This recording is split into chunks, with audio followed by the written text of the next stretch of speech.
शब्दांचे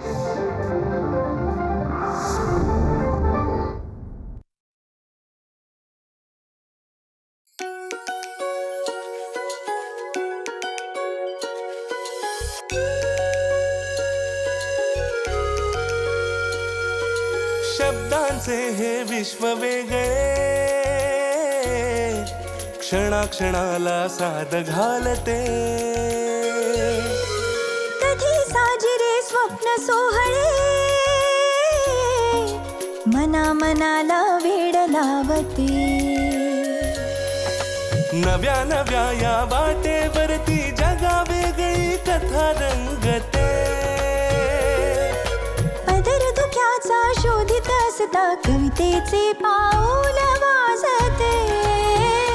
वाचू आनंदे, वाचू आनंदे, पुस्तकातले अंतरंग हे वाचू स्वानंदे, वाचू आनंदे.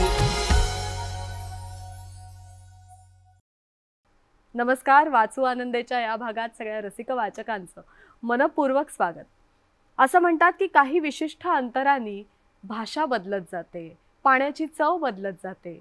अगदी तसंच कालपरत्वे समाजाचे विचार सुद्धा बदलत असतात आणि हे बदललेले विचार साहित्यामध्ये अगदी हमखास प्रतिबिंबित होताना दिसतात. म्हणजे अनेक लेखक लेखिका हे कालपरत्वे होणाऱ्या बदलांवर लेखन करत असतात.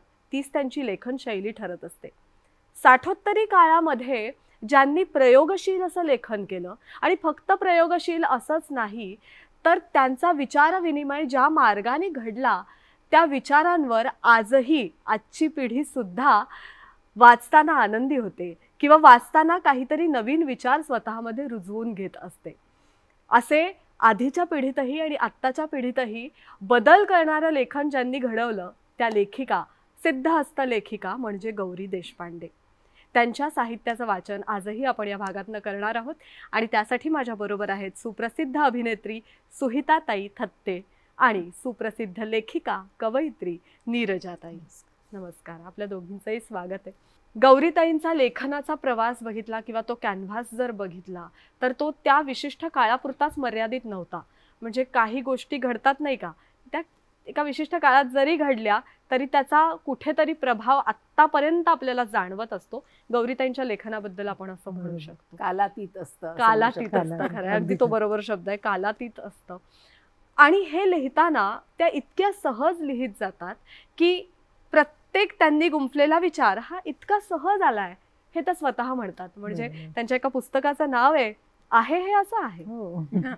हे आहे हे असं आहे. आपण हे सहजपणे बोलतो का कधी? आपण हे स्वतः मान्य करतो का कधी?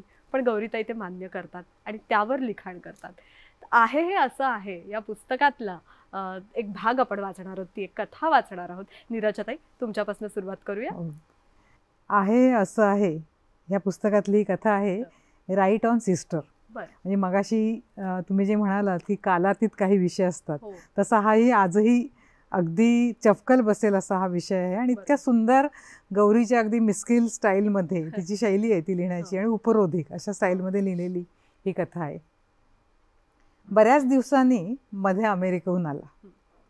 काही न सांगता सवरता आपला उपटला एके दिवशी संध्याकाळी. आमच्या घरी होती पार्टी, तेव्हा अर्थातच सारं लटांबर त्याच्या गळ्यात पडलं. त्याच्या नव्या लेटेस्ट स्टाईलच्या फ्लोअर बॉटम डब्बल नीट ज्याच्याकडे बघून मला उकडायला लागलं होतं. सुटाचं कौतुक झालं, त्याच्या मनकडावरच्या सिको घड्याळाचा हेवा झाला, त्याच्या सोनेरी लायटरकडे बघून भिवया उंचवल्या वगैरे वगैरे. मी लक्षच दिलं नाही. सर्वजण मध्या किंवा इतर अप्रकाशनीय शिव्यांनी किंवा अय्या मधुकर वगैरे वगैरे शब्दांनी त्याचं स्वागत करीत असताना मला खूप राग येत होता. अमेरिकेत जाऊनही काही शिकला नव्हता. पूर्वीसारखाच केव्हाही उपटणार, घरात असेल त्याचा चट्टामट्टा, बसायच्या खोलीत पाय पसरून झोपणार. इतका कसला भारतीयपणा. पण जित्याची खोड. मध्ये हा माझ्या नवऱ्याचा धाकटा भाऊ. तेव्हा इतक्या वर्षानंतर त्याची व आमच्या घरच्या सर्व लोकांकडून त्याला मिळणाऱ्या अपूर्व आदराची मला सवय व्हायला पाहिजे होते खरं तर. पण ही एक जित्याचीच खोड.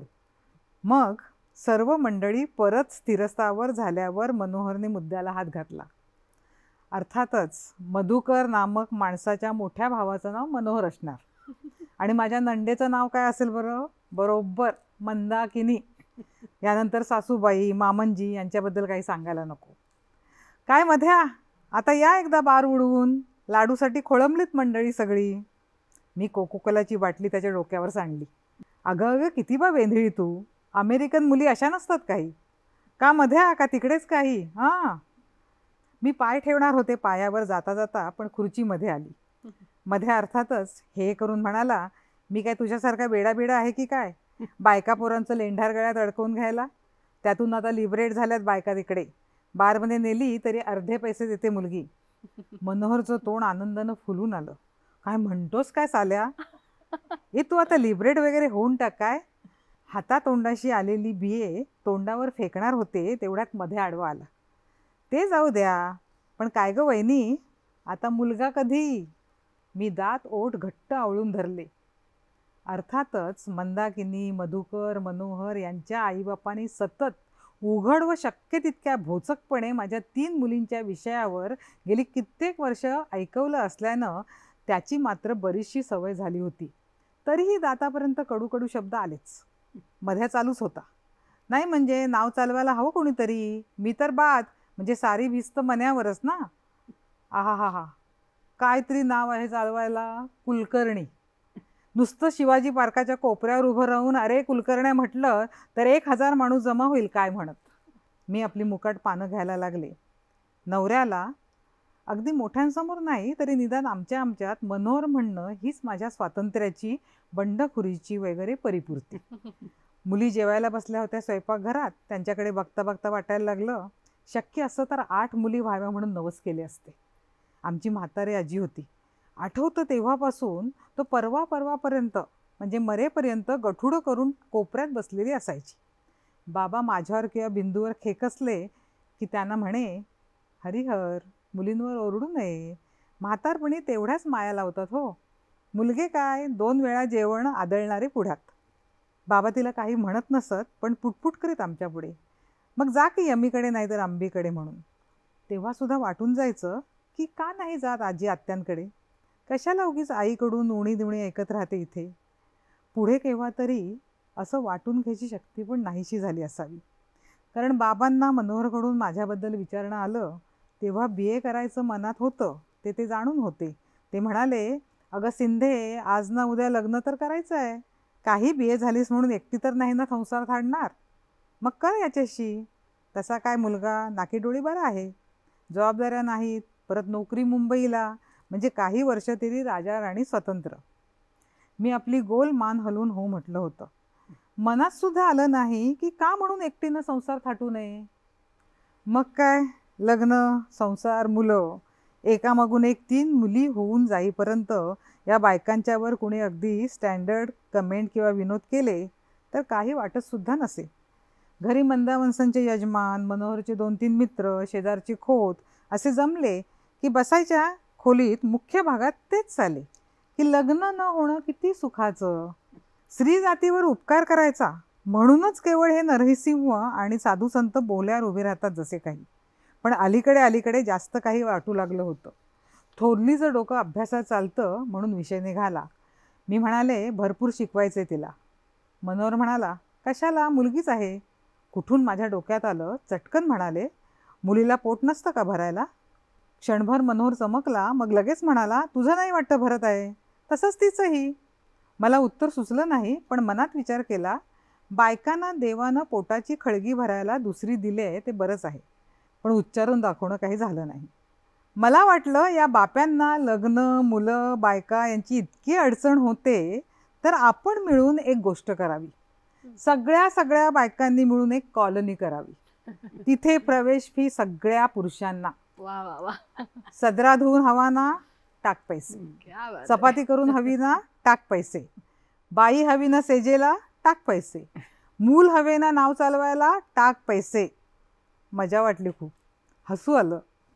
मंदावंसांना सांगू का? काय म्हणतील? माहीत आहे काय म्हणतील ते. डोकं बिकं फिरले का काय सिंधू असं म्हणतील. पाहुणे आणि मध्या निघून जाई तो मुली झोपल्या होत्या. दिवे घालून मी त्यांची पांघरुणं ठीक करायला पुस्तक आवरायला गेले तो धाकटी जागीच. ही सखी उर्फ अमृता, खास माझी, वय वर्ष 5. मी म्हणाले, काय ग सखूबाई? तर म्हणते, आई आपलं चंद्रावर जायचं तिकीट काढून ठेव. आज शाळेत बाई म्हणाल्या तुम्ही मोठ्या व्हाल तो चंद्रावर जाणारी विमानं देखील निघतील म्हणून. मी म्हणाले, अगं पण तूच ॲस्ट्रॉनॉट हो की, मग नाही आपल्या म्हाताऱ्या आईला चंद्रावर? तिनं विचार केला. काय ग, बायका होतात का ॲस्ट्रॉनॉट? हो तर वा वा, मग मी होईन.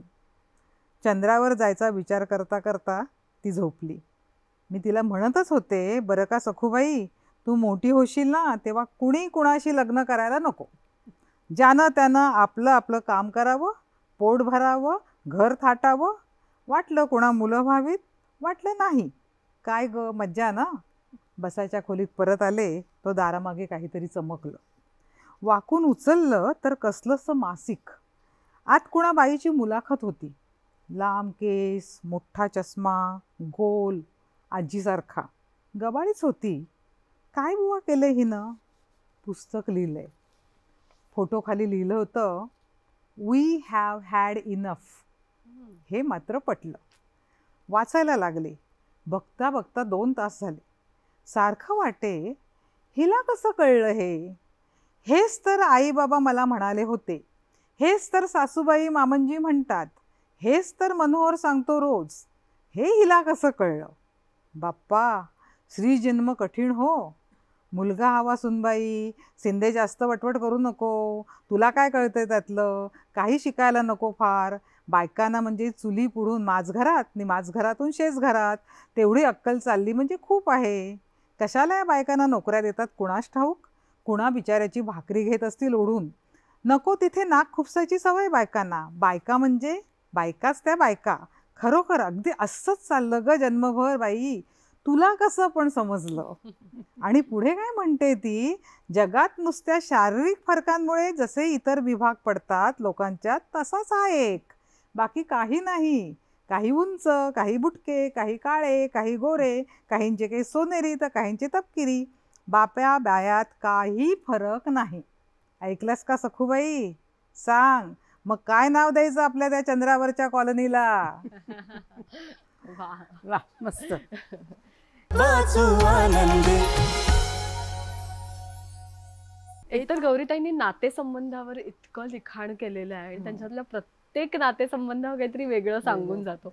तर हा सुद्धा एक दृष्टिकोन वेगळा आहे आणि त्यात थोडीशी गंमत शिंपडत शिंपडत पुढे चाललेलं. गौरीची खास लकब आहे मला. तिच्या एकूण स्वभावात पण होती ती आणि तिच्या लिखाणात पण आहे. बरं, की हा मिस्किलपणे बरोबर समाजाच्या ह्या सगळ्या जे ह्या गोष्टी आहेत ना त्याच्यात इतकं बारीक नजर ठेवून येते आणि अशा बारीक बारीक कमेंटमधनं ती बरोबर टीका करते. ती तिला काय म्हणायचं ते बरोबर सांगते. म्हणजे वास्तववादी चित्रण करायचं पण त्याला एक मिश्किलतेचा बरोबर आहे एक नारा द्यायचा. तो लक्ष्मीबाई टिळकांमध्ये होता ना तसा आहे हा. आहे हे असं आहे ते तुम्हाला स्वीकारावं लागेल असं त्यांचं म्हणणं आहे. पण आहे हे असं आहे मध्ये अजून एक कथा आहे जी आपण आज वाचनासाठी घेणार आहोत.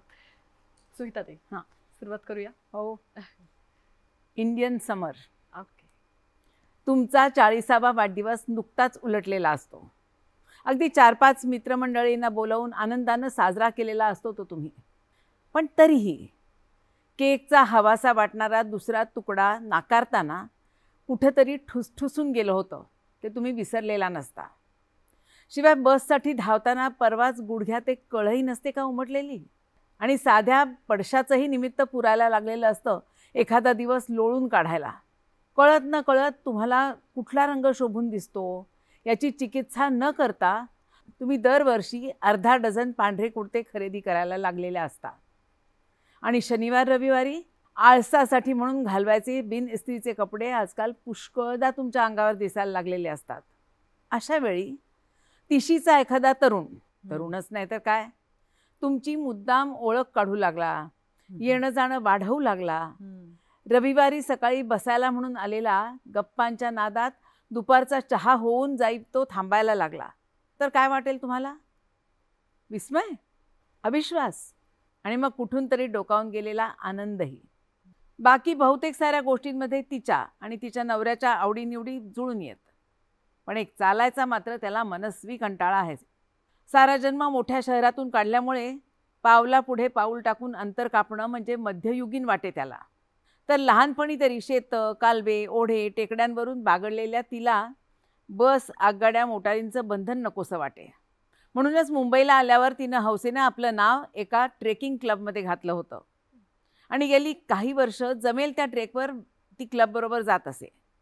बहुधा एकटीच, कारण लेक देखील त्या बाबतीत बापाच्या वळणावर होती. यावर्षी आपल्याला पुऱ्या झालेल्या 4 दशकांची या ना त्या कारणानं जाणीव करून देणाऱ्या नाठाळ शरीराला शिस्त लावायला की काय, पण तिनं आपलं नाव 20 मैलाच्या वार्षिक ट्रेकसाठी नोंदवलं होतं. पण ट्रेकचा दिवस जवळजवळ यायला लागला तशी मग तिला भीती वाटायला लागली. मध्येच दमून सोडून द्यायला लागलं तर हसतील की सारे तरणे ताठे मेंबर. नवरा म्हणाला, सोडून दे मग, हू केअर्स, नाहीतर जाऊच नकोस. चालायची कसली बा हाऊस, रानटीपणाच तो शुद्ध. त्यापेक्षा केशवानीच्या पार्टीला चल माझ्याबरोबर. तो आपल्याला धीर देईल असं वाटलं होतं, पण एकदम तोडून टाकल्यावर का कुणास ठाऊक तिच्या डोळ्यांना पाणी आलं. आपली 40 वर्ष काढतो की काय अशी भीती वाटून गेली. पण हातातल्या पुस्तकात परत डोकं घालत तो गप्प बसला. आईचं मन गलबलतंय हे लेकीनं ताडलं. म्हणाली, तू नको रे दादा उगाच विरजण घालू तिच्या प्रोग्रामवर. आई जाग तू, हळूहळू गप्पा मारत मारत बघता बघता कटेल रस्ता. अगं पण यंदा हशू आणि मीरा पण नाही आहेत. गप्पा मारणार तरी कोणाबरोबर. आणि जरा अडखळत, सगळी नवी मंडळीच दिसतात अलीकडे तुझ्या एवढी, लहानसुद्धा. तेव्हा एकदम औदार्यानं लेक बोलून गेली, हां मग मीच येते तुझ्याबरोबर. आनंद पण जाणार म्हणाला होता. तिला हुरूप वाटला. हसून म्हणाली, खरंच? मग काय ग, दमले तर तुझा हात धरीन की. जुलै महिन्यात ढग असतील अशी आशा होती, पण कसं काय, कडक ऊनच पडलं आणि टोप्या बिप्या घालूनसुद्धा 7-8 मैलातच तिला पार थकायला झालं. 50 एक लोक आपापल्या कुवतीप्रमाणे चालत होते. त्यांच्यात ती मध्येच कुठेतरी होती. लेकीला म्हणाली, त्या कालव्याच्या पुलावर बसून जरा पाणी पिऊया गं. आणि मागची 1-2 मंडळी आली की त्यांच्याबरोबर मग जाऊया पुढे. चालायची सवय नसल्यानं लेकही दमली होतीच. ती पण तयार झाली. पाणी पिऊन घाम पुसून त्यांनी मागे पाहिलं तर हातात वेताची छडी घेतलेला एक उंचसा माणूस झपाझप येत होता. यांना बघून त्यानं हात हलवला आणि जवळ येऊन थांबला. नवाच होता, निदान तिच्या ओळखीचा नव्हता. ही जरा जपून जपूनच हॅलो म्हणाली. तोंडभर प्रसन्न हसून तो म्हणाला, हॅलो, माझं नाव रवी कुमार. नुकताच झालो मी सभासद. आणि तिच्याकडे बघत थांबला. तिनं स्वतःचं नाव गाव सांगितलं आणि शेवटी म्हटलं, ही अनु माझी लेक.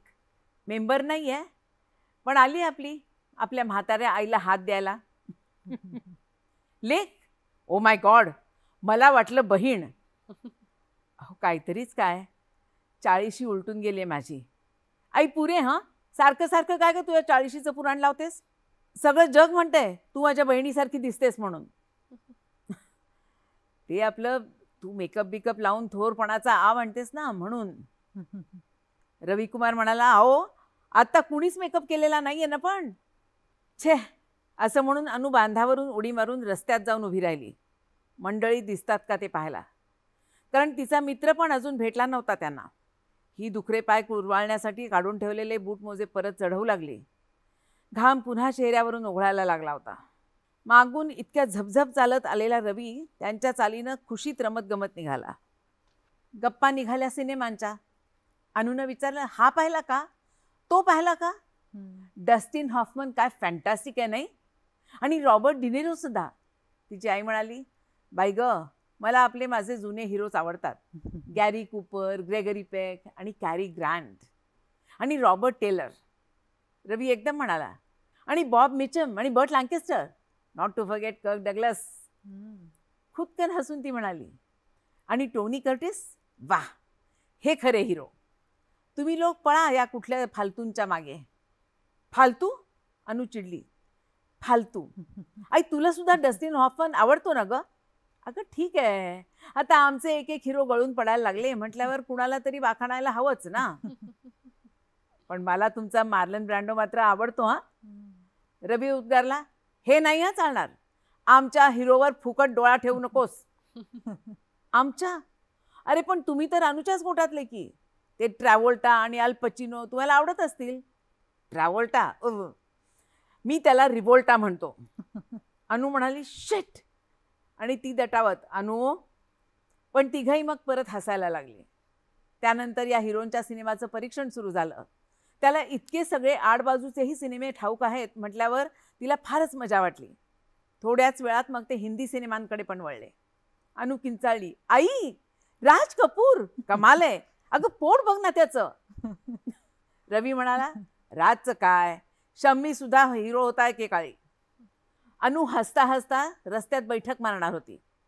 गप्पांच्या मजेत निम्म्या अंतराच्या थांब्याशी ते केव्हाच येऊन पोचले. बाकीच्या मेंबरांशी तिनं रवीची ओळख करून दिली. सँडविच, केळी, लिमका, कॉफी करून मंडळी परत पुढे निघाली तेव्हा तिला वाटलं आता हा पहिल्या जथ्याबरोबर निघून जाईल. पण तो त्यांच्याबरोबरच थांबला. मागून अनुचा मित्रही आला होता. तो आणि त्याची बहीण अनुशी गप्पा करत चालू लागले. तेव्हा रवी जरा मागे येऊन तिच्याशीच बोलत राहिला. काय काय विषय निघाले त्यांचे. वाचलेली पुस्तकं, जुनी गाणी, पाहिलेली ठिकाणं. रवी मालबोटींचा कप्तान होता. त्याला तर साऱ्या जगाचा अनुभव. खूप काय काय सांगत होता. आता सगळ्यांचाच वेग मंदावला होता. एक चॅम्पियन लोक सोडले तर बाकीचे 30-40 साधारण एकाच घोळक्यात होते. एखाद दोनदा अनु मागे येऊन आई ठीक आहे ना ते बघून गेली तेव्हा ती म्हणाली, तुम्ही पण जा ना कॅप्टन कुमार तिच्याबरोबर. आता अवतीभवतीच आहेत सगळी मंडळी, तर तुम्हाला उगाच शिक्षा नको माझ्या म्हातारीच्या चालीनं चालायची. पण तो म्हणाला, हे पहा, अनु रागवेल ना तुम्हाला असं काही म्हटलं तर. आणि त्याच्यात काही अर्थ नाही हे दाखवायला मी आता तुम्हाला तूच म्हणणार आहे. चालेल ना? ती मनातल्या मनात चमकून इतकी घुटमळली की थबकलीच चालता चालता. तोही थांबला. खूपच उंच होता तिच्याहून. त्याच्या चेहऱ्याकडे पाहिलं तर जरा लाजलेल्या भावानं तिच्याकडे बघत होता. ती म्हणाली, म्हणा बापडे पाहिजे तर. पण मग तुम्ही इतक्या पोर वयाचे म्हणून तुम्हालाही अरेजारे म्हणायला हवंच मात्र. आणि मग ते पुढे चालत राहिले खरे. पण इतका वेळ तऱ्हेतऱ्हेची बडबड करणारी तिची जीभ गप्प झाली होती. अनु जरा वेळानं परत मागे आली तेव्हा आई इतकी गप्प बसलेली पाहून तिला वाटलं दमली ही. आणि मग तीही त्यांच्याबरोबरच चालायला लागली. विचारांच्या तंद्रीत मैल मागे पडत गेले. अमेरिकेच्या उत्तरेकडच्या राज्यातून कधीकधी ऑक्टोबर-नोव्हेंबरमध्ये ऐन थंडीत एकदम कडक उन्हाळ्याचा एखादा आठवडा येतो. आणि त्या फसव्या उन्हाळ्यामुळे निघून गेलेले पक्षी परततात आणि झाडांना नवी पालवीसुद्धा धरायला लागते म्हणे. त्या दिवसांना अमेरिकन लोक म्हणतात इंडियन समर, म्हणजे रेड इंडियन. आपण नव्हे. पण ऐन उन्हाळ्यात जर एकदम बर्फ वगैरे पडून पालवी कोळपायला लागली तर त्या आगंतुक हिवाळ्यासाठी मात्र काही खास नाव नाही. कदाचित तसं नेहमीच होतं म्हणून नसेल. वा, छान. वाचू आनंदी. संपूर्ण कथेचं एक समर्पक चित्रण त्यांनी त्या शेवटच्या परिच्छेदामध्ये केलंय. म्हणजे आपण नाही का एखादा सिनेमा पाहतो आणि ती छान कथा रंगत रंगत जाते आणि सिनेमा संपताना कुठेतरी एक छान सनसेट दिसतो आपल्याला. तर तसा तो एक पॅन घेतलेला आहे दिग्दर्शकाच्या नजरेतून लेखिकेने आणि प्रतिकात्मक चित्रण त्याचं केलेलं आहे. फार सुंदर. तिच्या आयुष्यात उतार वयातला खरंय. पण मला आता आश्चर्य वाटतं आता आपण ह्या वेळेमध्ये की 40 मध्ये त्यांना असं वाटणं गौरींना की आपला उतार सुरू झालाय. म्हणजे त्यांच्या त्या जॉगिंगचं पण आपण मागच्या वाचनामध्ये बघितलेलं आहे की ते वयाचं भान असणं, आपण कुठेतरी का ह्याला चाललोय, एक भरभरून जगलेलं आयुष्य आणि नंतर मग उताराला येणार असं ते तिच्या विंचुर्णीच्या धडेमध्ये परत ती लाईव्ह होते त्याच्यात दिसते. म्हणजे असं एक छान असं चढ उतार तिच्या आयुष्यात दिसतात आपल्याला. पण तसं पाहिलं तर 40 हे काही असं अजिबात नाही म्हणजे वयाचं जाणीव आणि आपल्याला तर अजिबात वाटत नाही. मला वाटतं त्या स्त्रीच्या संवेदनांना हात घातलाय हा, तिथे. अगदी अगदी तिची विचारशक्ती Exactly. ज्या पद्धतीने चालते ना त्या हा, वयामध्ये, बरोबर. आणि मला तिथे वाटतं हात की घातला. आपल्याकडे 40शीतल्या बायकांकडे जे पाहिलं पाहिलं जातं ना की जातं, हो. उतार, आणि त्या काळामधल्या बायका उताराला लागायच्या 40शीत. हा, म्हणजे पूर्वीच्या. आताच्या बायका त्या मनाने हो. स्वतंत्र आहेत, हो. त्या त्यांना हवं तसं जगतायत, त्यामुळे कदाचित त्या तरुण राहत असतील हो. 60मध्ये पण त्या काळात 40शी नंतर एक त्या सगळ्या इतक्या मुलांचं लेंडार आणि ते सगळं हो. त्याच्यामध्ये जगणं, ते असं ती कुठून कुठून वेगवेगळ्या हो. तऱ्हेने उभं करते पण. खरंय. आणि हे सगळं वाचताना ते सहज अंगी झालेलं लेखन जरी असलं हो. तरीही त्यात काही ना काहीतरी एक थॉट आहे, Thought. एक हो, विचार अगदी. आहे. नक्कीच. आपण म्हणतो की एखाद्या साहित्यिकाच्या एखाद्या साहित्य कृतीला, एखाद्या पुस्तकाला, कादंबरीला पुरस्कार मिळालेला आहे, हो, हो. तर मला वाटतं त्या फक्त पुस्तकाला तो मिळालेला नाही, नसतो, नाही, नाही. त्या त्यांच्या लेखकाच्या कारकिर्दीला विचाराला असा. मिळालेला असतो तो कारकिर्दीला पुरस्कार. असतो, म्हणजे आणि त्या विचाराला टप्पे, बरोबर. विचाराचे टप्पे जे त्यांनी ओलांडलेले असतात त्याला कारकिर्दीमध्ये, असतो तो त्याला असतो. पुरस्कार. आणि गौरीताईंच्या बाबतीत त्यांचं प्रत्येक लेखन हे श्रोत्यांनी पुरस्कार दिल्यासारखंच आहे. इतकं म्हणजे गाजलेलं तर आहेच, पण वाचकांकडनं त्याला एक समाधानाची किनार लाभलेली आहे. हे बरोबर. वाचताना खूप समाधान लाभतं आपल्याला. तुम्ही दोघींनी छान वाचन केलं या भागामध्ये. आणि पुढच्या भागात मला वाचकांना, मी वाचक त्यांना मुद्दामून म्हणते कारण श्रोत्यांबरोबर ते वाचकही आहेत म्हणून वाचन कार्यक्रम पाहतायत. तुम्ही दोघीही पुढच्या भागात आमच्या बरोबर असणार आहातच, पण आत्तापर्यंत आपण गौरी देशपांडे यांच्या साहित्याचं वाचन केलं. पुढच्या भागात मात्र आपण एका कवयित्रीचं, लेखिकेच्या साहित्याचं वाचन करणार आहोत. ती लेखिका कोण आहे हे मात्र पुढच्याच भागात आम्ही तुम्हाला सांगू. तुर्तास तुम्हा दोघांचेही आभार मानते. खरंच तुम्ही खूप छान साथ दिलीत या भागामध्ये, त्याबद्दल धन्यवाद. धन्यवाद. म्हणजे आम्हालाही फार छान गोष्ट करायला मिळाली, त्याचा आनंद आहे की गौरी देशपांडेचं लिखाण वाचायला मिळणं, म्हणजे खाजगीत वाचतोच आपण, पण सगळ्यांबरोबर ते शेअर करायला मिळणं हा एक वेगळा छान अनुभव होता. त्यामुळे आणि Thank you. गौरी मी ना एवढ्या वर्ष अशी वेगवेगळ्या टप्प्यावर वाचली आहे. हो. म्हणजे वयात येतानाची गौरी हो. वाचलेली, मग थोडी आणखीन एक 30मध्ये पोचल्यावर, 40शीत पोचल्यावर, वेगवेगळ्या काळात तुम्ही वाचले ना की गौरी आणखीन हो, वेगवेगळ्या वेगवेगळ्या प्रकारांनी हो. भावते आपल्याला ती. भावते ती. वा. तर पुढच्या भागात भेटूया. या दोघीही माझ्या बरोबर असणार आहेत. एका लेखिकेचं साहित्य वाचनासाठी आम्ही घेणार आहोत. भेटूया पुढच्या भागात.